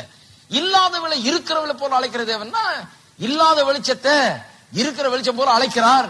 இல்லாததுன்னா இல்லன்னு அர்த்தம் இல்ல, பார்க்கிற அளவுக்கு இல்ல, ஆனால் அதெல்லாம் தேவனுக்குள்ள இருக்கிறது. தேவனே ஒளியா இருக்கிறார், அதனால வெளிச்சம் இல்லைன்னு சொல்ல முடியாது. அவர் ஏற்கனவே இருக்குது வெளிச்சம். அவருக்கு தெரியும் வெளிச்சம்னா என்னன்னு, அவர் ஒருத்தருக்கு தான் தெரியும். அவர் சொல்றார் வெளிச்சம் உண்டாக்குறது, தனக்குள்ள இருக்கிற வெளிச்சத்தை தான் வெளியே வருது. இப்போ அப்ப இல்லாதவளை இருக்கிறவர் போல அழைக்கிறன்னா இன்றைக்கு உலகத்துல இல்லாதவ, இன்றைக்கு நம்ம பாக்கெட்ல இல்லாதது, நம்ம கையில இல்லாதத அதை இருக்கிறது போல அழைக்கிறார். அழைச்சதுனால அது சேருகிறது. நான் சொல்லுகிறேன், எப்படி காரியங்களை பெற்றுக்கொள்வீர்கள்?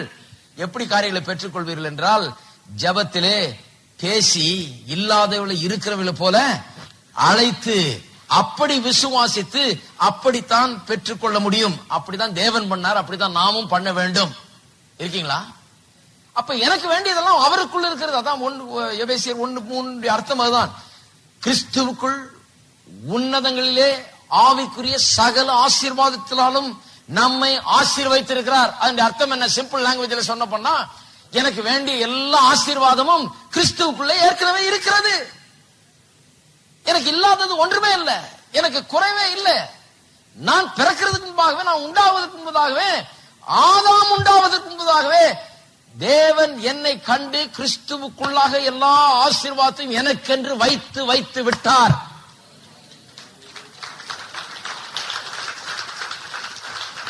அதனால கவலையை தூக்கி எறியுங்கள், பாரங்களை இறக்கி வையுங்கள். புலம்பி பிரயோஜனம் இல்ல, அழுது பிரயோஜனம் இல்ல, இதை பற்றி கண்ணீர் விட்டு பிரயோஜனம் இல்ல, இதை போய் ஊரெல்லாம் சொல்லிட்டு வர்றதுல பிரயோஜனம் இல்லை. நம்முடைய தேவைகளை எப்படி பெற்றுக் கொள்வது என்பதை தெரிந்து கொள்ள வேண்டும். என்னுடைய தேவைகள் எல்லாம் கிறிஸ்து இயேசுவுக்குள் எனக்கு வேண்டிய எல்லாம் அங்கே வைக்கப்பட்டிருக்கிறது. எல்லா ஆவிக்குரிய ஆசீர்வாதங்களாலும் என்னை ஏற்கனவே ஆசீர்வதித்து வைத்திருக்கிறார். நான் ஏற்கனவே ஆசீர்வதிக்கப்பட்டவன், எனக்கு எல்லாம் இருக்குது. கர்த்தர் எனக்கு என்னெல்லாம் தேவைன்னு நினைச்சு அதையெல்லாம் தூக்கி அவருக்குள்ள வைத்து விட்டார். எல்லாத்தையும் உள்ள வச்சு அடக்கிட்டாருங்க. இப்ப நான் வித்ட்ரால் பண்ணிட்டே இருக்கணும். அவருக்குள்ள இருந்து நான் எடுக்கணும். எப்படி எடுக்கணும்? அவருக்குள்ளாக என்ன ஆசீர்வதித்திருக்கிறார். அப்ப நான் அதை எப்படி பெற்றுக்கொள்வது என்று சொன்னால், நான் இல்லாதவளை இருக்கிறவளை போல அழைக்கிறவனா இருக்கணும். அதனாலதான் சொல்லி இருக்குது, நீங்கள் ஜெபம் பண்ணும்போது எவைகளை விரும்பி கேட்கிறீர்களோ அவைகளை பெற்றுக்கொண்டோம் என்று. எப்படி சொல்ல முடியும் பெற்றுக்கொண்டோம் என்று விசுவாசிகள்? எப்படி பெற்றுக்கொண்டோம் என்று விசுவாசிகள் சொல்லலாம்னா, ஏற்கனவே கிறிஸ்துவுக்குள்ள அது இருக்கிறது, அது உங்களுடையது. ஆகவே அப்படி விசுவாசியுங்கள்.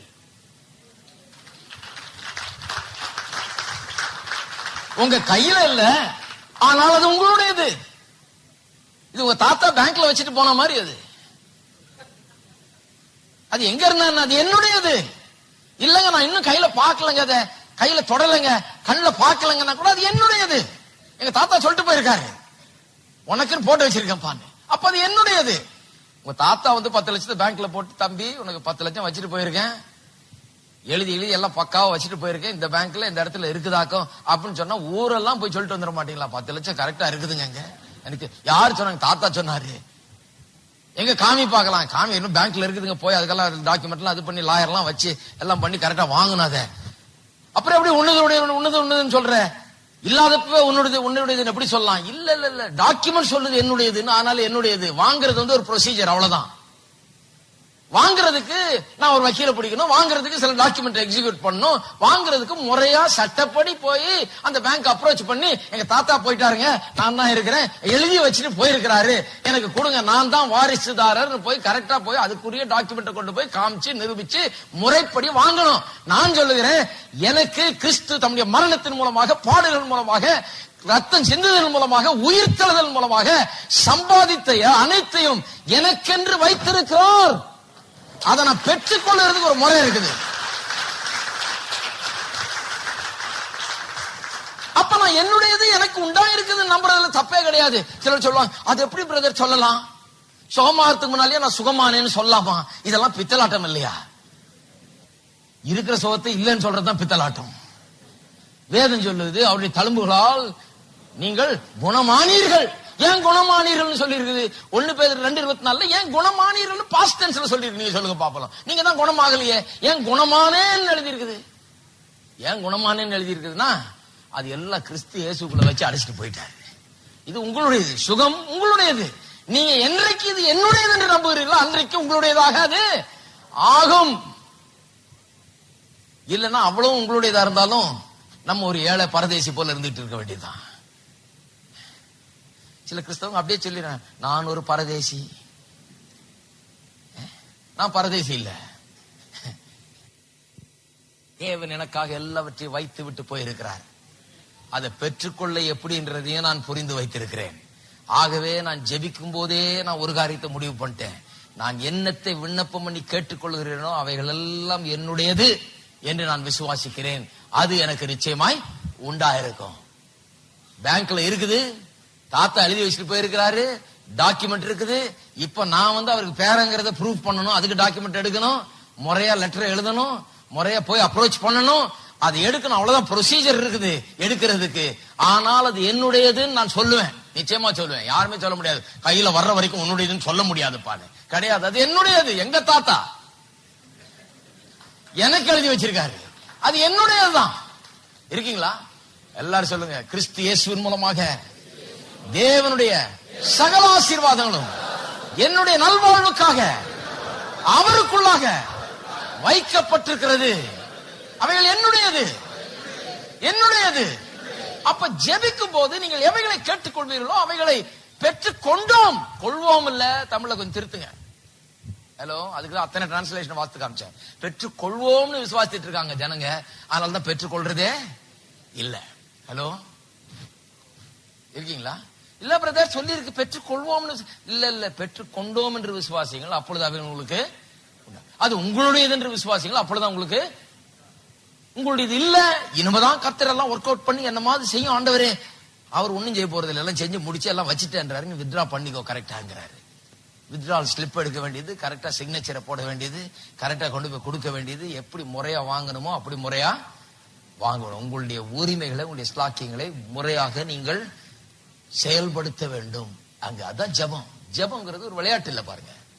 ஜெபம் என்கிறது தேவன் எனக்காக ஏற்கனவே எடுத்து வைத்திருக்கிறார், எல்லாத்தையும் கிறிஸ்து இயேசுக்குள்ள வைத்துட்டாரு. அதை நான் இப்ப எடுக்கிறேன். அது எடுக்கிறது எப்படி?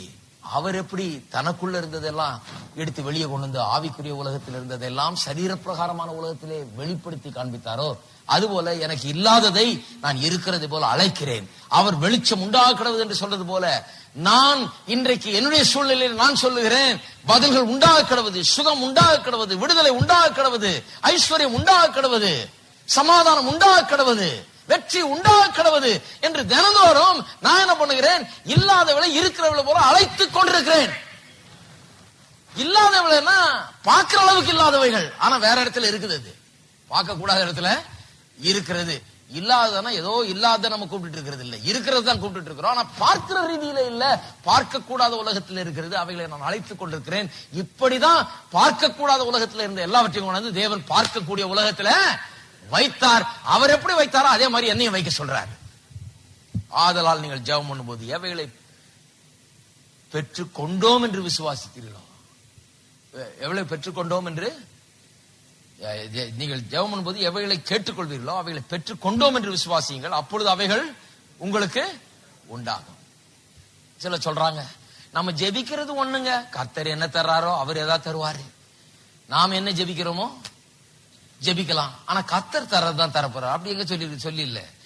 நீங்கள் ஜெபம் பண்ணும்போது எவைகளை விரும்பி கேட்டுக்கொள்வீர்களோ அவைகளை பெற்றுக் கொண்டோம் என்று விசுவாசியுங்கள், உங்களுக்கு வேற ஏதாவது கிடைக்கும் சொல்லியிருக்கா? அவைகள் உங்களுக்கு உண்டாகலாம் சொல்லுங்க. எவைகளை கேட்டீர்களோ எவைகளை பெற்றுக் கொண்டோம் என்று விசுவாசித்தீர்களோ அவைகள் தான் உங்களுக்கு உண்டாயிருக்கும். ஹலோ, இருக்கீங்களா? எவைகளை கேட்டீர்களோ எவைகளை பெற்றுக்கொண்டோம் உங்களுடையது என்று விசுவாசித்தீர்களோ அவைகள் தான் உங்களுக்கு உண்டாயிருக்கும். ஏதோ ஒண்ணு அதான் சொல்றாரு, மீனை கேட்டால் பாம்பை கொடுப்பானோ, கல்ல கொடுப்பானோ, தேளை கொடுப்பானோங்கிறாரு கிண்டலா. இயேசு நம்மளை விட ரொம்ப, அதனாலதான் அவர் பிரசங்கம் பண்ற மாதிரி பிரசங்கம் பண்ண ஆரம்பிச்சுட்டேன் நான். அப்படிதான் பிரசங்கம் பண்ண, அப்பதான் விளங்கும். ஜபத்தை பற்றி சொல்லும் போது மீனை கேட்டால் பாம்பை கொடுப்பானோ, ஜனங்கள்லாம் பார்த்தோம், என்ன புதுசா இருக்கு. அவங்களுக்குள்ள சொல்லி இருந்திருப்பாங்க. நம்ம கேட்போம், கத்தர் ஏதோ கொடுப்பார், அவர் சித்த என்னமோ அது செய்யட்டும் கத்தர். இன்றைக்கு பெரிய ஆவிக்குரிய விசுவாசிகள் அப்படிதான் இருக்காங்க. நம்ம என்னமோ பிரதர், நம்ம உபவாசம் கிடப்போம், நாம ஜெபம் பண்ணுவோம், நாம ஆண்டவரத்துல கண்ணீர் தான் விட முடியும், கத்தர் என்ன செய்யறாரோ செஞ்சுட்டு போறாரு.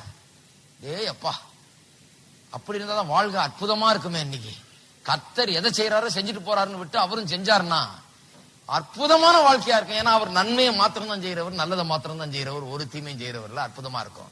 ஆனா அப்படி கத்தர் எதையோ செஞ்சுட்டு போனாருன்னு விட்டவங்க வாழ்க்கையெல்லாம் எப்படி இருக்குது இன்னைக்கு?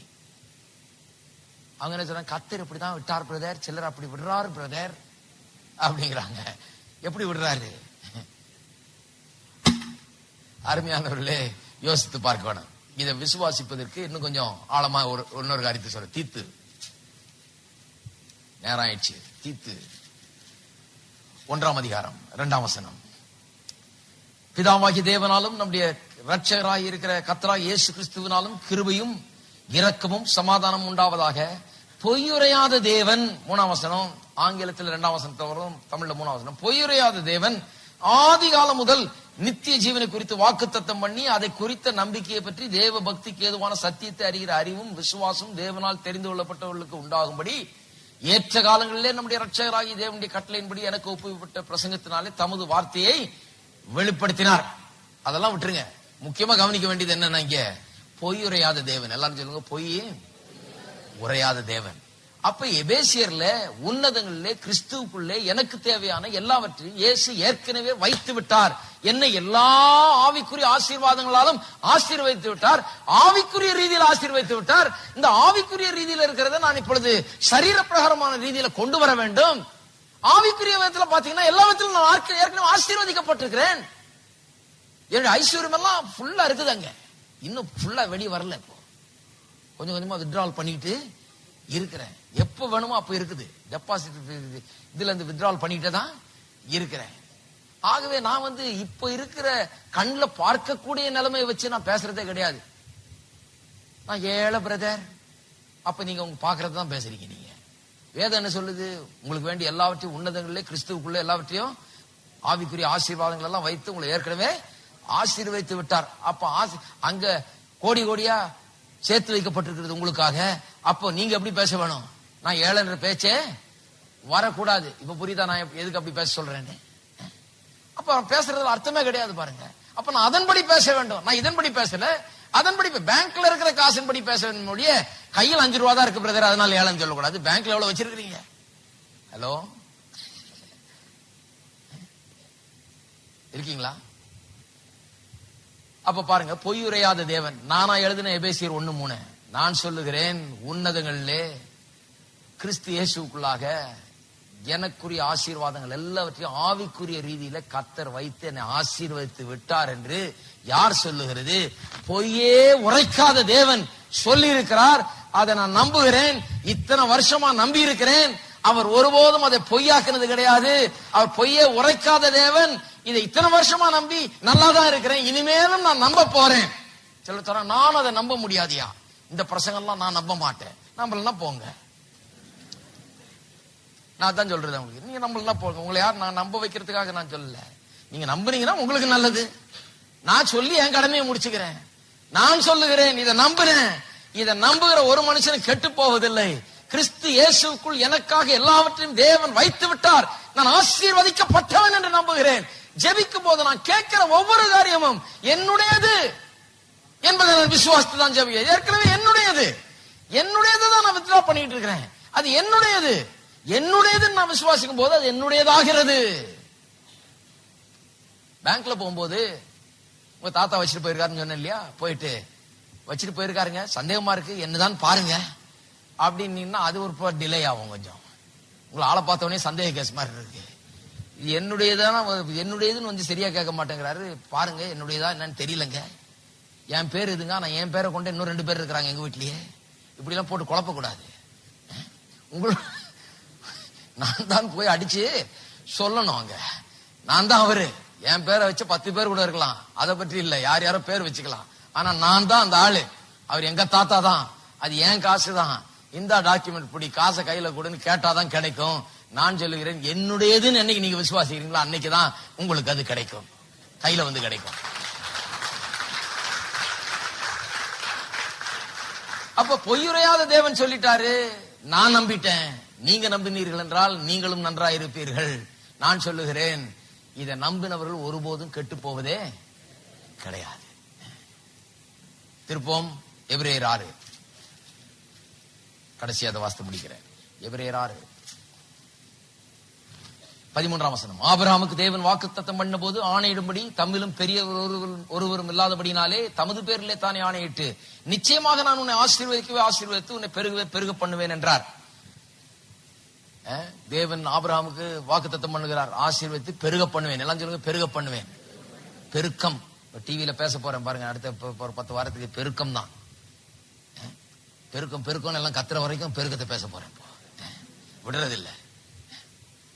ஒருத்தர் சொல்ற, என்ன எப்ப பார்த்தாலும் செழிப்பியே பேசிட்டு இருக்காரு, ஏன் நீங்க டியூன் பண்ணீங்க, எத்தனை சேனல் இருக்குது, போங்க அங்க டியூன் பண்ணீங்க. நான் பெருக்கத்தை தான் பேசுவேன். நான் எப்ப பார்த்தாலும் செழிப்பு செழிப்பு செழிப்பு, ஆமா அப்படிதான் பேசுவேன். ஏன்னா கர்த்தர் சொல்றாரு பாருங்க, உன்னை ஆசீர்வதிக்கவே ஆசீர்வதிப்பேன், பெருகவே பெருக பண்ணுவேன். அவரு அப்படி சொல்றாரு. எப்ப பார்த்தாலும் நீ என்ன ஆசீர்வாதம் ஆசீர்வாதம் பெருக்கம் பெருக்கம் பேசுறேன்னா அதைத்தான் அவர் பேசுறாரு. கர்த்தர் நான் அவர் பேசுனதுதான் பேசிட்டே இருக்கிறேன் சொன்னாராம். அது எப்படி பெற்றுக்கொண்டான்னு பார்ப்போம். அந்தபடியே அவன் பொறுமையாய் காத்திருந்து வாக்குத்தத்தம் பண்ணப்பட்டதை பெற்றான். மனுஷர் தங்களிலும் பெரியவர் பேரில் ஆணையிடுவார்கள், உறுதி பண்ணும்படிக்கு ஆணையிடுதலே சகல விவாதத்திற்கும் முடிவு. அந்தபடி தேவனும் வாக்குத்தத்தம் பண்ணப்பட்டவர்களை சுதந்திரித்துக் கொள்வதற்கு தமது ஆலோசனையின் மாறாத நிச்சயத்தை பரிபூர்ணமாய் காண்பிக்கும்படி சித்தமுள்ளவராய் ஓர் ஆணையினாலே அதை ஸ்திரப்படுத்தினார். வாக்குத்தத்தம் மட்டும் இல்ல, அன்னைக்கு சொன்ன இல்லையா, வாக்குத்தத்தம் கொடுத்தது மட்டும் இல்ல, அதுக்கு மேல ஒரு ஆணையிட்டு கொடுக்கிறார். ஏன்னா நம்ம பொய் உரைக்கிற உலகத்துல இருக்கிறோம். நாமே அநேக நேரத்துல பொய் உரைக்கிற மனுஷரா தான் இருக்கிறோம். ஒரு பொய் பேசாம இருக்கிற ஆட்களா இருக்கிறது இல்ல. அப்படி ஆனா பொய் பேசாம இருக்கணும். ஆனா மனுஷன் உலகத்துல எப்படி இருக்கிறான், சொன்னதை செய்யறது இல்ல. அப்பேற்பட்ட உலகம் பாருங்க. இன்னைக்கு ஒண்ணு செய்யறது, நாளைக்கு சொல்றது, நாளைக்கு ஒண்ணு செய்யறது, அப்பேற்பட்ட உலகம். அப்ப அங்க பொய்யுரையாத ஒருத்தரை புரிஞ்சு கொள்றது ரொம்ப கஷ்டமா இருக்குது. பொய்யுரையாத தேவன் நான் அப்படி சொல்றேன், அவன் ரெடியா நம்பர், என்ன இது ஆசீர்வதிக்கும் ஆசீர்வதிக்கும் பெருக பெருக பண்ண எப்படி நம்புறது, இதெல்லாம் ஆகுமா? அப்படிதான் கேட்டான் ஆபிரகாம்.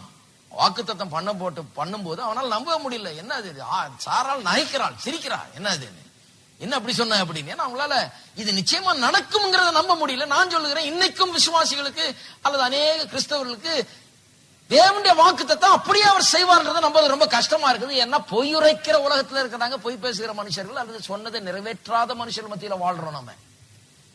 அதனால என்ன பண்றாரு கர்த்தர், சரி நான் ஓ லெவலுக்கு வர்றேன், நான் சத்தியம் பண்ண தேவையில்லை, நான் சொன்னா எஸ் எஸ், நோ நோ, அப்படிப்பட்ட தேவன் நான், வார்த்தையின் தேவன். ஆனால் உனக்காக நான் இறங்கி வந்து வாக்கு தத்தம் மட்டுமல்ல, அதற்கு மேலாக ஆணையும் நான் விட்டு கொடுக்கிறேன், சத்தியம் பண்ணி தர்றேன், உனக்கு செய்யவே செய்வேன். அதனாலதான் சொல்றாரு, ஆசீர்வதிக்கவே ஆசீர்வதிக்குவேன், பெருகவே பெருக பண்ணுவேன். அதுல வாக்கு தத்தமும் அடங்கி இருக்குது, சத்தியமும் அடங்கி இருக்குது. இப்ப பாருங்க, தமக்கு முன் வைக்கப்பட்ட நம்பிக்கையை பற்றிக் கொள்ளும்படி அடைக்கலமாய் ஓடி வந்த நமக்கு, எத்தனை பேர் கர்த்தரை நம்பி வந்திருக்கிறீங்க? நமக்கு முன் வைக்கப்பட்ட நம்பிக்கையை பற்றி கொள்ளும்படி அடைக்கலமாய் ஓடி வந்த நமக்கு 2 மாறாத விசேஷங்களால் நிறைந்த ஆறுதல் உண்டாகும்படி எவ்வளவேனும் பொய்யுரையாத தேவன் அப்படி செய்தார். 2 மாறாத விசேஷங்கள்னா எந்த 2 மாறாத விசேஷங்கள்? வாக்கு தத்தம், ஆணை. இதான் 2 மாறாது. 2 மாறவே மாறாது.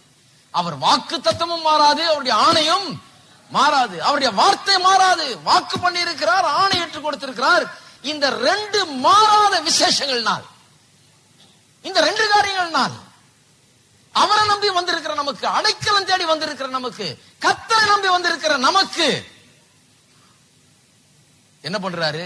அடைக்கலமாய் ஓடி வந்த நமக்கு 2 மாறாத விசேஷங்களால் நிறைந்த ஆறுதல் உண்டாகும்படிக்கு சித்தமுள்ளவராய் ஒரு ஆணையினாலே அதை ஸ்திரப்படுத்தினார். நமக்கு முன் வைக்கப்பட்ட நம்பிக்கையை பற்றி கொள்ளும்படி அடைக்கலமாய் ஓடி வந்த நமக்கு 2 மாறாத விசேஷங்களால் நிறைந்த ஆறுதல் உண்டாகும்படி எவ்வளவேனும் பொய்யுரையாத தேவன் இப்படி செய்தார். எவ்வளவேனும் பொய்யுரையாத தேவன், கொஞ்சம் கூட பொய்யுரையாத தேவன் இப்படி செய்தார். நமக்கு ஆறுதல் உண்டாகும்படிக்கு. நமக்கு ஆறுதல் உண்டாகும்படினா என்ன?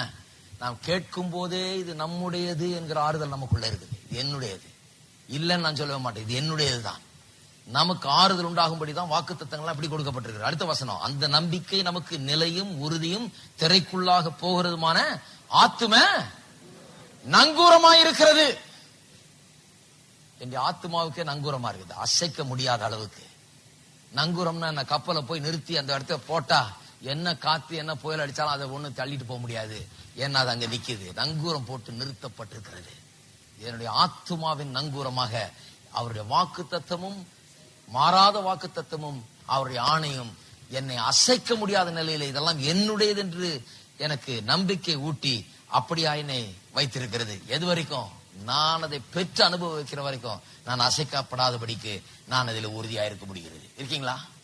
எத்தனை பேர் சொல்லுகிறீர்கள் கேட்டுக்கொள்ள முடியும், கேட்டுக்கொள்ளும் போதே நான் அதை பெற்றுக் கொண்டேன் என்று விசுவாசிக்க முடியும்? எதை கேட்டுக்கொள்றீங்களோ வேதத்தின் அடிப்படையில் கேளுங்க. பெற்றுக் கொண்டேன் என்று விசுவாசிங்கள், அப்பொழுது உங்களுக்கு உண்டாகும். எழுந்து நிற்போம். ஹல்லேலூயா. இது ஒரு விதிமுறை. நான் எப்படியாவது ஜெபம் பண்ணுவேன், கர்த்தர் எப்படியாவது பதில் சொல்வார் அப்படிலாம் கிடையாது வேதத்தில். இப்படிதான் ஜெபம் பண்ணணும் இருக்குது. ஜெபம் பண்ணும் போது எவைகளை கேட்டுக்கொள்வீர்களோ அவைகளை பெற்றுக் கொண்டோம் என்று அப்படிலாம் சொல்லிட்டு இருக்கும்போது நான் எப்படி வேணா ஜெபம் பண்ணுவேயா? நான் அழுதும் ஜெபம் பண்ணுவேன், புரண்டும் ஜெபம் பண்ணுவேன், நான் கெஞ்சியும் ஜெபம் பண்ணுவேன். எப்படியோ ஜெபம் பண்ணா கர்த்தர் கேட்கிறாரு அப்படி கிடையாது.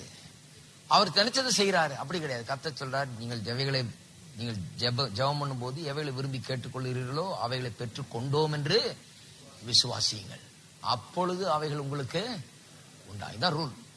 ஜெபம் பண்ணும் போது இது உங்களுடையதுன்னு விசுவாசிக்கிறீங்களா? இது கிறிஸ்து இயேசுவின் மூலமாக தேவன் எனக்கு பெற்று தந்தது. எல்லாம் அவருக்குள்ள இருக்குது. கிறிஸ்துவுக்குள்ள என்னுடைய ஆசீர்வாதங்கள்லாம் இருக்குது.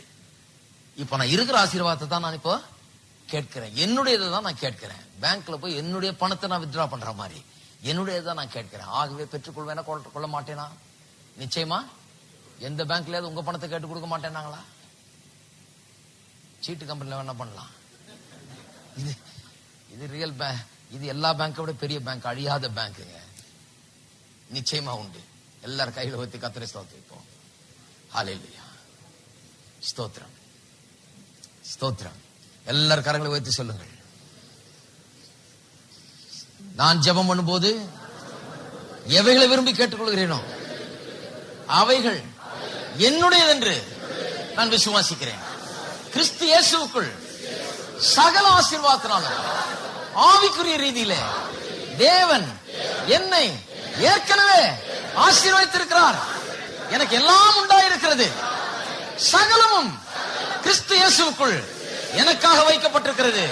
என்னுடைய ஆவி, ஆத்மா, சரீரம், பொருளாதாரம், குடும்பம், என்னுடைய நல்வாழ்வு எல்லாவற்றுக்கான ஆசீர்வாதங்கள் கிறிஸ்துவுக்குள் இருக்கிறது.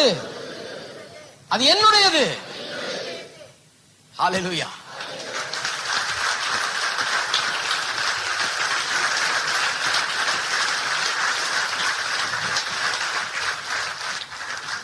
அப்ப ஜெபத்துல நான் என்ன பண்றேன்? என்னுடையதை கேட்க வந்திருக்கிறேன். நான் பெற்றுக்கொள்ள வந்திருக்கிறேன், எடுத்துக்கொள்ள வந்திருக்கிறேன். தான் ஜெபம். எல்லாரும் கரங்களை ஊத்தி கர்த்தரை ஸ்தோத்திரிப்போம். ஹல்லேலூயா. ஸ்தோத்திரம் கர்த்தாவே, ஸ்தோத்திரம். பிதாவே உம்மை துதிக்கிறோம், ஸ்தோத்திரிக்கிறோம். இந்த காலை வேளையில எங்கள் உள்ளங்களோடு பேசினபடியால் உமக்கு ஸ்தோத்திரம். நாங்கள் எதை கேட்டாலும் அது எங்களுக்கு செய்யப்படும் என்று எழுதியிருக்கிறதே, அதை எங்களுக்கு புரிந்து கொள்ளும்படியாக செய்தபடியால் உமக்கு ஸ்தோத்திரம். தேவரீர், நாங்கள் ஜெபம் பண்ணும்போது எவைகளை நாங்கள் விரும்பி கேட்கிறோமோ அவைகள் எல்லாம் எங்களுடையது என்று நாங்கள் விசுவாசிக்க வேண்டும். ஏனென்றால் அவைகள் எங்களுடையது. கல்வாரி சிலுவையின் மூலமாக, இயேசுவின் மூலமாக அவைகள் எல்லாம் பெற்று சம்பாதித்து வைத்திருக்கிறீர். எங்களுக்காக அவைகள் எல்லாம் சேமித்து வைக்கப்பட்டிருக்கிறது. எங்களுடைய நல்வாழ்வுக்கான சகலமும் கிறிஸ்து இயேசுவுக்குள் வைக்கப்பட்டிருக்கிறது. அது அங்கே இருக்கிறது. ஆகவே நாங்கள் ஐஸ்வர்யவான்கள், நாங்கள் ஆசீர்வதிக்கப்பட்டவர்கள். நாங்கள் இன்றைக்கு விரும்புகிற, தேவைப்படுகிற, எங்களுக்கு தேவைப்படுகிற, விரும்புகிற, நாங்கள் எதை வேண்டும் என்று வாஞ்சிக்கிறோமோ அவைகள் எல்லாம் இயேசுவுக்குள் இருக்கிறது.